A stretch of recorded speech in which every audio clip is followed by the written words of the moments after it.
हत्तींचं आणि माणसांचं रडणं हे सारखं असतं का? म्हणजे हे मी का विचारतेय कारण की ही बातमी जी आली की सगळे रडतायत किंवा तिला सांभाळणारा जो होता तो रडत होता. तर हत्तीच्याही डोळ्यातनं पाणी येतंय, हत्तीण पण रडतीये असं सगळे म्हणत होते. तर म्हणजे अर्थात त्यांना दुःख होत असेल, पण रडणं हे जे असतं ते सेमच असतं का? का त्याच्यात फरक असतो? त्यांची सांगायची पद्धत वेगळी असते? हत्तीच्या डोळ्यातनं आणि सोंडेतनं पाणी येत असतं.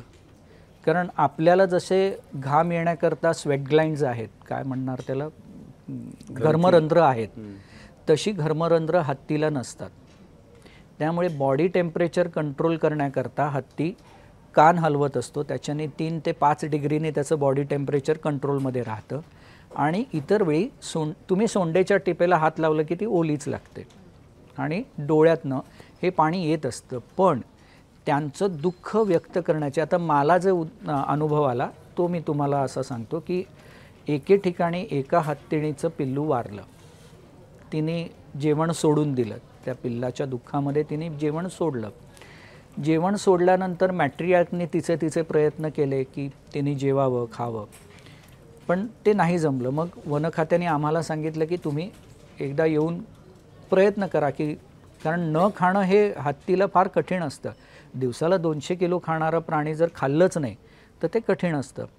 आम्ही त्या ठिकाणी गेलो, आम्ही इंटरॅक्ट करायला सुरुवात केली. ते लक्षात येत होतं की तिला म्हणजे ती पिल्लाला किती मिस करते किंवा किती तिला त्रास होतो आहे हे लक्षात आम्हाला येत होतं.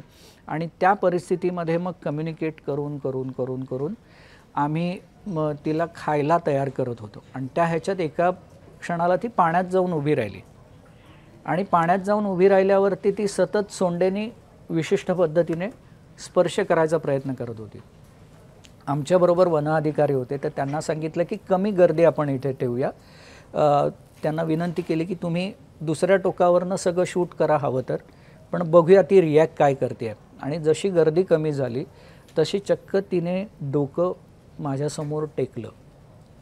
आणि त्याच्यानंतर ती जी देहबोली जी होती की मी माझं पिल्लू गमावलं, आता मी त्याला नाही बघू शकत, ही जे काही सांगण्याची तिची पद्धत होती, तर तशा पद्धतीने तिने ते सांगून रडणं म्हणजे त्यांचं असं घळाघळा पाणी येतच किंवा डोळ्यातनं अश्रू येतातच, ते येत असतात, नाही नाकारत नाही मी, पण त्यांच्या देहबोलीतनं ते जास्त तुम्हाला प्रकर्षाने दाखवतात, जाणवून देतात आणि तसे ते वागतात. आणि ज्यावेळी ती मोकळी झाली, आपण म्हणतो ना दाबून ठेवलेलं दुःख ज्यावेळी तिचं मोकळं झालं, त्याच्यानंतर तिने माझ्या डोक्याला सोंडेने स्पर्श करून की आता मी खाणार आहे, आता मला